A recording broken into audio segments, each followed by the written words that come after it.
Hey everyone, welcome back. Today we're diving deep into port credit real estate. Ooh, port credit. It's funny. When you say port credit, most people think village by the lake. Right, that quaint, So, charming. exactly. And that's definitely a huge part of its identity. But what makes port credit so interesting, at least from a real estate standpoint, is that there's this whole other side to it. Oh, like what? Well, we're talking about multi-million-dollar mansions, some pushing even higher, this area that's become known as the Platinum Belt. So it's this really fascinating mix of that small town charm and then, high-end luxury living. Platinum belt. Okay, now that's a term I haven't heard before. It's quite something. So are we talking like crazy expensive then? Like, what's the average price of a home in port credit these days? Well, on average, you're looking at about 1.8 1.8 million. Yeah. million. Yeah. But then in these really desirable pockets, these Platinum Belt areas, you're going to see those prices jump significantly. Think more like 3 to 4 million, sometimes more. Wow. Okay, so definitely a significant investment.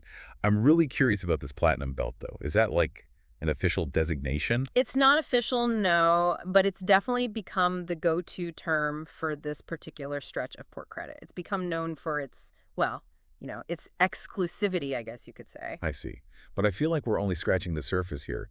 Is there more to port credit than just this, like, tale of two sides?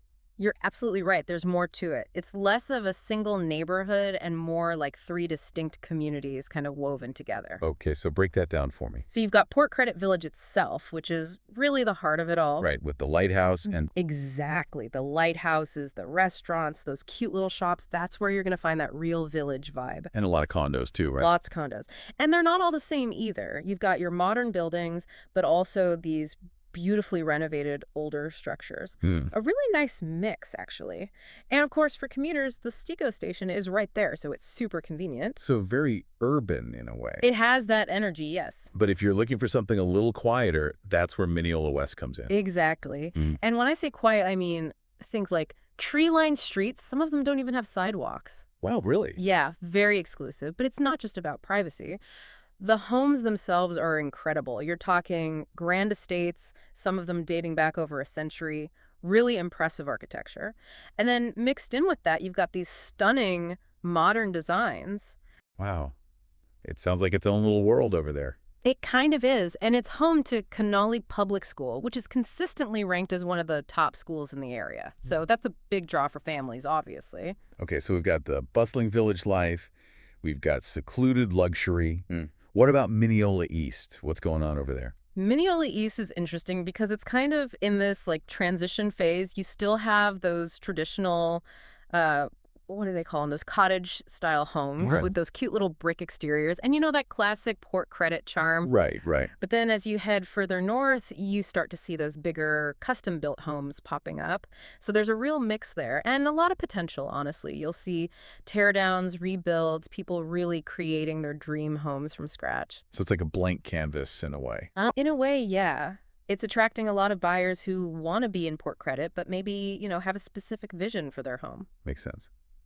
Okay, so we've talked about the look and feel of these different areas, but what about the overall vibe? Like, what's it like to actually live in port credit? It's funny. It's a very dynamic place. I mean, you have this really interesting mix of people. You've got your artists and entrepreneurs drawn to that creative energy. But then you've also got families and retirees who are drawn to, maybe the sense of community, the beautiful surroundings. So it's not just for the ultra-wealthy then, You're right. despite those multi-million-dollar homes. No, not at all. And I think that's what makes it special. It has this down-to-earth element that you don't always find in other affluent areas. It sounds like it. And speaking of that creative energy, you mentioned artists. Yeah. Our research mentioned a pretty thriving arts and culture scene. What does that look like in Port Credit? Oh, it's great. There's this really bohemian vibe, I think it's safe to say. There are always festivals happening, art galleries, live music.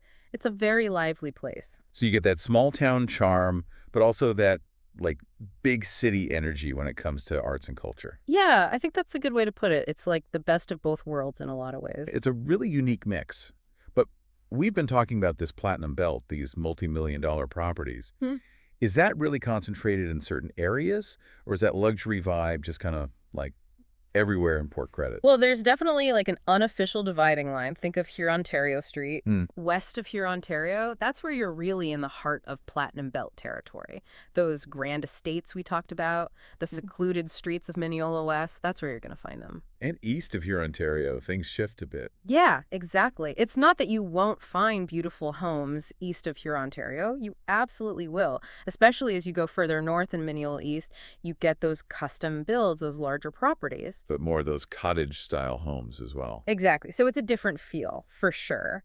But I think that's part of what makes Port Credit so interesting. It's not just one thing. There's that variety. It keeps things exciting. Speaking of exciting, I did want to circle back to some of the local spots our research mentioned. Places like the Crooked Q, the Port Credit Pump House. I'd love to hear more about them. What kind of experience do they offer? Oh, you're testing my local knowledge now. Maybe.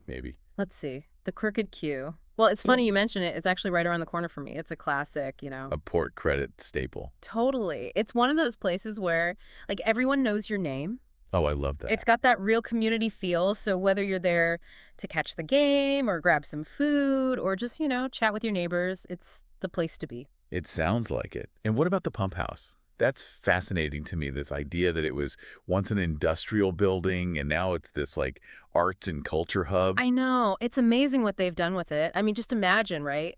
The space that was once, all about industry and machinery. Now it's filled with art and music and theater. It's like a physical representation of Port Credit's transformation in a way. Totally. They've done a really good job of like honoring the history, but also, embracing the future.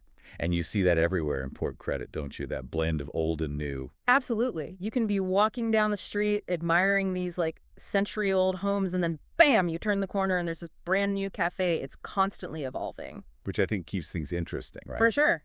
Keeps you on your toes. It does. Now, going back to those charming cottage-style homes for a minute, those classic brick exteriors, they just scream Port Credit. Are there any other like architectural details someone should be looking for if they're trying to get a sense of that traditional style? Oh, there's so many. Let's see. You'll see a lot of gabled dormers. Now, remind me what a dormer is again. A dormer, so it's that window that kind of projects from the sloping roof. Oh, right, with the little roof over it. Yes, Yeah. exactly. Often with some decorative trim, to add some character. And then, of course, you've got those front porches. A must-have. Essential for enjoying those warm summer evenings, right? Absolutely. And inside those homes, you'll find some real treasures. Original hardwood floors, crown molding, sometimes even a fireplace or two. That's like owning a piece of history. Exactly. And the best part is people are finding these really creative ways to, blend those traditional elements with more modern updates. So it doesn't have to feel dated or anything? Not at all. It's all about finding that balance. That harmony between old and new. Now, we can't talk about Port Credit without talking about food. Oh, the food. Right. Are there any other must-try spots you'd recommend? Must-try spots. Oh, so many. Okay, if you're in the mood for Mexican, you have to try Burrito Boys. Oh, yeah, they have a location in Port Credit, don't they? They do, right in the heart of it all. And honestly, they make a mean burrito.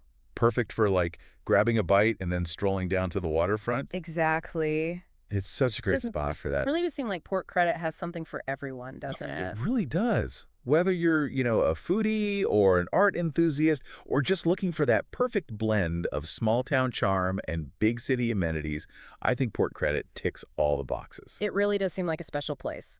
But for someone listening to this, maybe considering Port Credit for their next move, what would you say are the key takeaways? Like, what really sets it apart? That's a great question. There are a lot of desirable places to live. But I think what makes Port Credit so unique is this, it's that small town feel, that sense of community you just don't get everywhere. Right. Even if you're out living right in the village, you still get a sense of that. Exactly, because it's not just about the village itself, it's the whole atmosphere. It's like walking down the street and saying hi to your neighbors or taking your kids to the waterfront festival, things like that. It's that sense of belonging. Yeah, exactly. And another thing that really stands out to me is the diversity. And I don't just mean in terms of the homes, although that's definitely part of it. Right. We've got those grand estates and then those cozy cottages. Right. But it's more than that. It's the people, too. You've got young professionals, families, retirees, artists. It's a real mix. It sounds like it, which I think adds to that dynamic energy. Oh, absolutely. And that feeds into the lifestyle, right? because it's not just about where you live, it's how you live. And in Port Credit, you can really have it all. You can curate that life that you want. Exactly. Whether you're looking for a bustling social scene or you're more into, quiet nights by the lake, or you want that family-friendly environment, Port Credit has something for everyone. About having options. Exactly. And let's not forget the practical side of things. Right, the investment potential. Exactly. Port Credit is a very desirable place to live, and that's reflected in the real estate market. Those platinum belt prices aren't going down anytime soon. Exactly. So whether you're looking at this as like a long-term investment or you just want to be sure that you're, making a smart financial decision, Port Credit is a pretty safe bet. It sounds like it. So we've covered a lot of ground here.